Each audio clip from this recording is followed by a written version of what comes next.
feels so good. Oh my God, it feels so good. Feels so good. Oh my God, it feels so good. Feels so good when you treat me like no other, no other. Feels so good when you call me your lover, your lover. Feels so good, one lucky brother, lucky brother. It feels so good, oh yeah, it feels so good. Good morning, guys. How are you?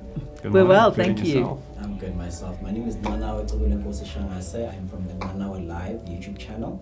It's a YouTube channel and publication dedicated to promoting the cultural appreciation for South African film and TV. I'm very happy to be here. Thank you for giving me your time. I usually start these interviews with very light-hearted questions at the top. This time around, it's a question that I'm hoping you guys, are kind of a little bit familiar with the subject of, and it's a very simple question.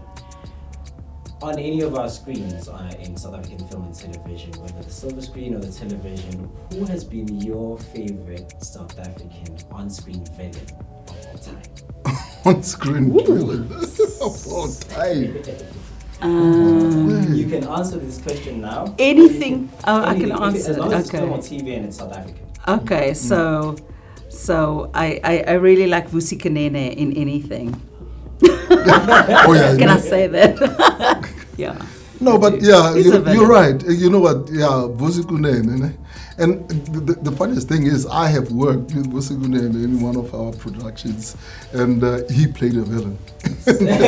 Yeah, we cast him as a villain there. And the interesting thing is, because he doesn't play, the kind of villains that are straightforward. People come in and you're saying, no, you're a villain, or you're a thug, and they start going like razzmatazz and everything, and you're like, hey, relax. He's the quiet kind of like villain. Yeah. The kind that he can kill you in your sleep.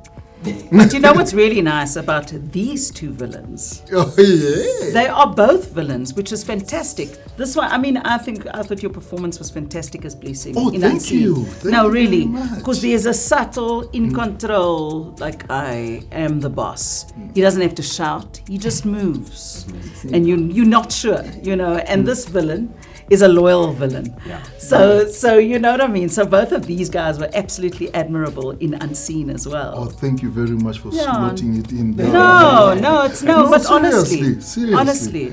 Because I wanted to say myself, but I couldn't. And speaking of villains, you play Blessing in Unseen, you play Joseph in Unseen, and a very troubled and conflicted character. Yes, sir. Must have been quite tricky exploring that. But there's also another trait that you gentlemen share, and it's the fact that not only do you guys have the love for film and cinema, but you also have a love for food in your own different ways. Oh yes. And No. I have a very, very interesting question here, and it's a very simple one.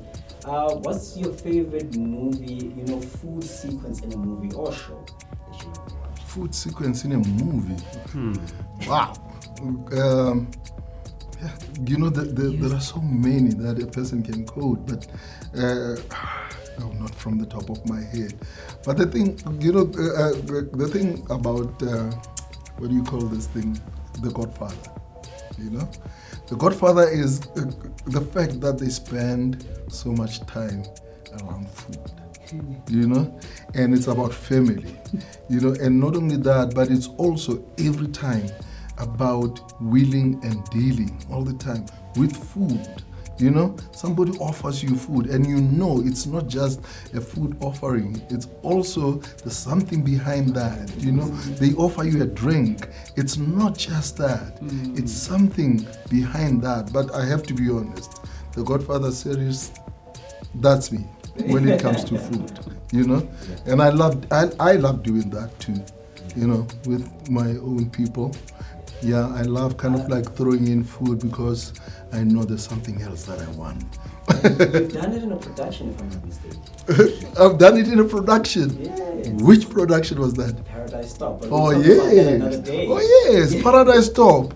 Because there is a scene paradise top where there's a villain sitting, opposite, this family, and we know that in actual fact, Something is about Vosi Kunene is going to deliver. There is something about it. It's not just about food. It's not just himself inviting, like saying, no, your family has to sit around, because he's threatening one character there. Yeah. Yeah. Have you? I don't have any particular movie where I can say, oh, cool, here's food. But the only thing that came to mind was Ratatouille, which doesn't count. But I do enjoy food. I do enjoy Korean fried chicken.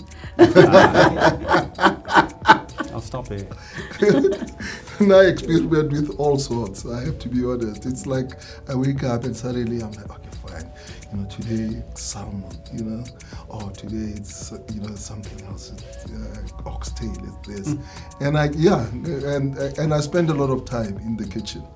My friends, when I invite them, for food, they're like, oh, Rapulana, please, man. We are going to come in at like 5 because we know you're going to start cooking at 9. Like, whatever, but you come. And a question that I have for you, ma'am, Yes. is in a similar fashion to us, you have a YouTube channel that you started around COVID, if I'm not mistaken. And in the YouTube channel, there's a lot of advice that you do give to a lot of young cross people as far as like how to actually approach the career, but also the finances of things. And I just want to know, within that approach, what actually did spark that? Was it something that had happened that you experienced? Because we don't speak about a lot of the facets of actually becoming an actor, the financial aspects Yeah. of it.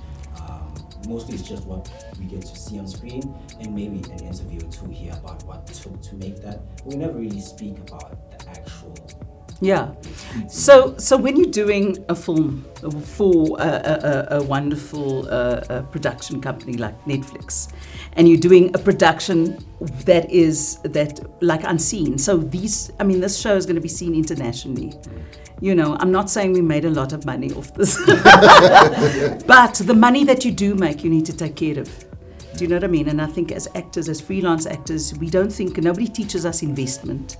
Nobody teaches us all of those financial aspects. So I think it's very important as an actor to be able to understand how you're going to secure your future. Do you know what I mean? So with every cent that you're earning, you need to have a plan with it and not spend it on nonsense. Because you're working hard. In Unseen, we worked really hard. Yeah. And we put a beautiful production together, and I think that the reward to yourself is how to take care of yourself with what you earn. Mm-hmm. So yeah, I think it's important for actors to understand that.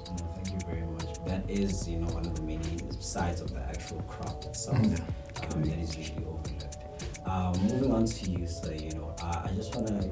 Most people might not know, but you've been in huge titles before. You've been in The Mummy. You've been in Mad Max Fury Road.